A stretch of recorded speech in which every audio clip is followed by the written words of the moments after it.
Welcome to this edition of the Mayor's Corner. My name is Jim Brown, Mayor of the great city of Cedar Falls. My special guest today is Mayor Hart, Mayor Quentin Hart from the great city of Waterloo. Welcome. Thank you. Thank you for having me. The goal today is just to have a conversation, Mayor Hart. We've known each other for 3 years, roughly, just as we both entered into our first terms as mayor. So I kind of wanted to have folks that maybe haven't covered the news that had been covered, our relationship, Right. both of our cities, the Cedar Valley as a whole, and just get a good conversation going for a few minutes. So I really appreciate you being here. So the pleasure is absolutely mine. So thank you for hosting me. Absolutely. So starting off, mentioned getting folks to get to know you. Just give us a little bit about you as an introduction, your family, your previous work that you've done, just a little bit of background. All right. Thank you. Born and raised here in Waterloo, born a Cedar Valley boy all my life. My parents, Grossi and Lily Hart. My dad worked at John Deere's. My mom worked at Allen Hospital for a number of years. Went to Waterloo East. So just a fantastic upbringing right here in Waterloo in the Cedar Valley. My wife is Cassandra Hart, who is a vice principal at Hoover Middle School, and then 3 children, Halea, my daughter, Quindon and Quentin Jr. as well. And I think what's interesting, I think we're the only mayors probably in the United States or in the world that share having wives that are Gold Star teachers as well. Yes, indeed. And I worked at Hawkeye Community College for about 18 years, went to Minnesota State, got my master's from the University of Northern Iowa too as well. Fantastic. And before becoming mayor, you were on the city council. I was for 8 years. For 8 years. 8 years, 6 years. I was fortunate to be mayor pro tem under Buck Clark as well. Sure. I know early on in my tenure, it was a surprise when folks had asked me what's some of the biggest surprises that you've had being mayor, and Right. and there's a myriad of responses I would give, but one of the more consistent one that I gave was the surprise of our friendship, your relationship. You mentioned our wives, the commonality there, kids and schedule and such. I guess I was going to ask your perspective on how you believe the partnership that we've had, the friendship we've had, probably is best to mention first, has helped you or helped us in the Cedar Valley as a whole. Well, I think having the understanding that if you're a person, you may live in Waterloo, work in Cedar Falls, or live in Cedar Falls, work in Waterloo. So just the overall perspective is it makes sense. But even before that, though, your faith, your family's faith, my family's faith, and the depth of the relationship is what will help you not only be able to work through great times, but if there's some difficult challenges that may take place as well, because not every conversation we've had has just been that rosy conversation. There's been some tough conversations, some crucial conversations, but to be able to call someone that may understand, that may be able to share a best practice, how did you do this, or how would you think about this, is absolutely important, because we're no longer as competing cities. I mean, think about how many conversations or businesses you've seen go to the Des Moines corridor, of the 380 corridor, and we're trying to work for the overall greatness of our communities and bring jobs and all of those things. So we have to stay locked in and supportive of one another. You bet. And you said something crucial there, I think, with the many conversations we may have, that we do have. Yeah.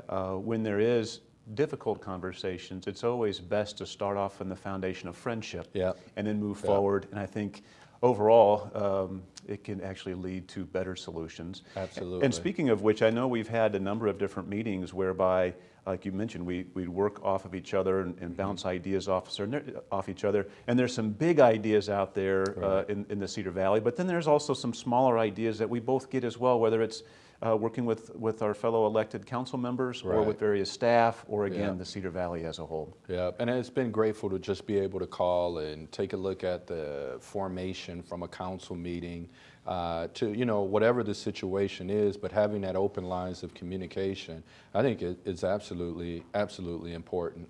Absolutely. Now, just in terms of backing up a little bit and putting not a campaign hat on, but when you ran initially and you ran a second time, what were some of those campaign issues, promises that you ran on, and frankly, how are things going?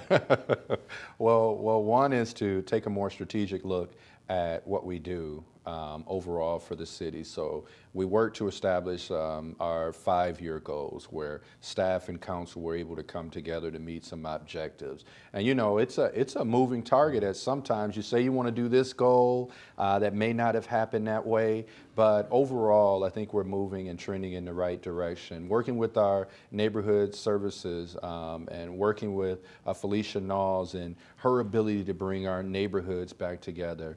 Working with public safety and the fact that we've trended downward with regards to crime in our local community. And then also economic development, because that's important, crucial for job and workforce needs. So I think, you know, of course as mayor, I'll probably give myself about a C-, just because the biggest room that we have is the room for improvement. And so constantly trying to work on those areas. But I want to add something too, accessibility. You know, where, you know, how many Facebook messages do you receive, or messengers or emails, but just trying to be accessible for people as well. Absolutely. And I'll ask you this question, we've talked about it before, but time management. That was another surprise when folks would ask me, what is a surprise? I would say, I never realized the position of mayor in Cedar Falls is either formally or informally a part of boards, commissions, and meetings. Yes. And I think at one time I counted, again, this is for myself or the city of Cedar Falls as mayor's position, 36 boards and commissions throughout the month, throughout the quarter. So I was going to ask you maybe on the spot, is it the same? Is it? Oh, yeah, absolutely. From national to state to local. Being there, being accessible, you have to be. So yeah, at least 36 or so. And you know, my wife, you know, I'm going to another meeting, and she's like, "Where are you going at this? It's the car wash meeting this time." so always. And then you know, you mentioned it too. Also being busy with family events, whether you have young people that are in college or in elementary school.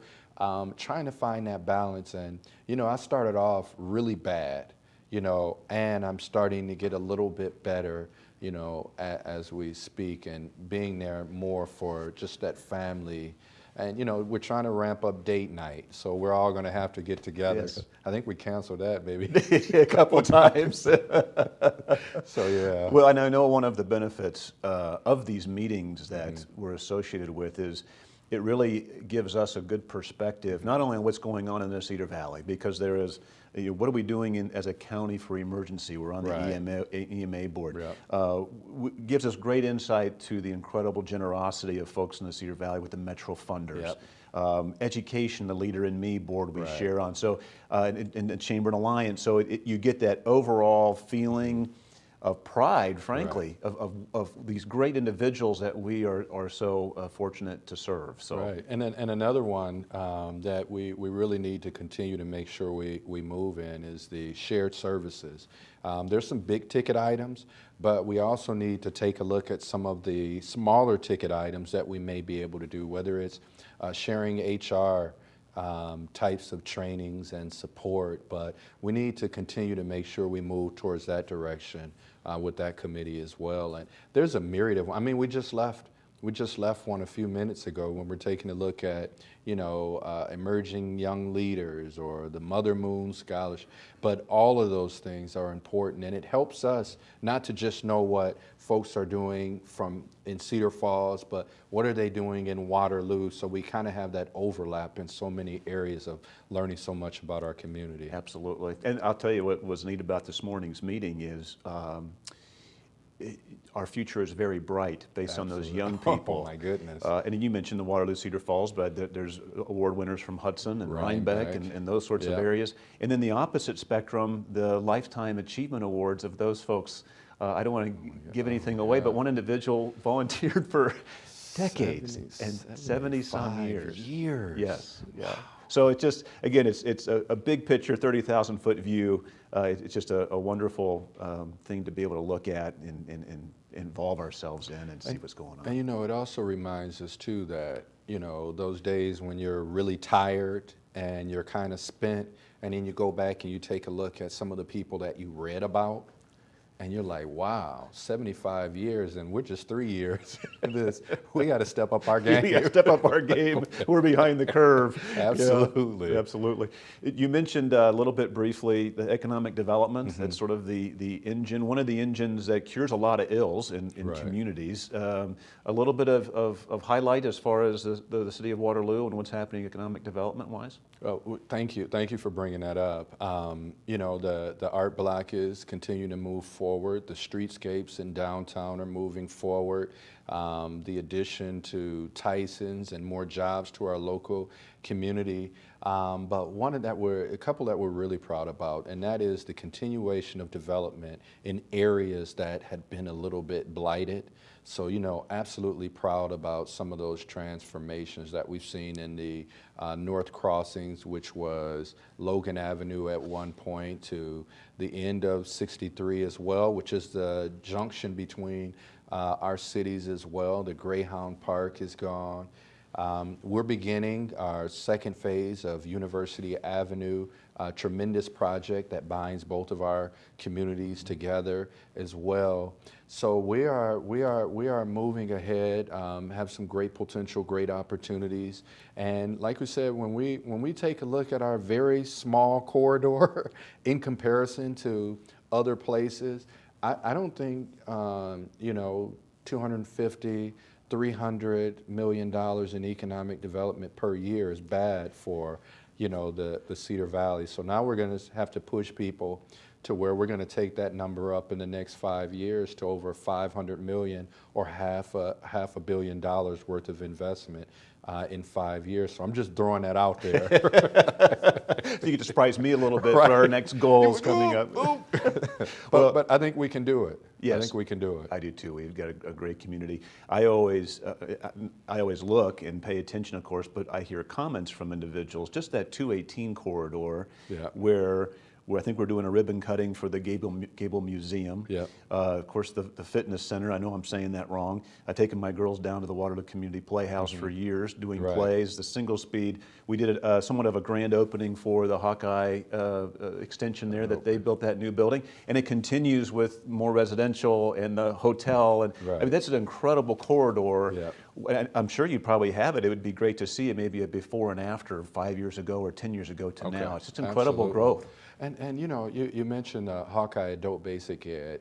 Yes, it's located in Waterloo, but can you think about the overall impact that's going to make with regards to the entire Cedar Valley?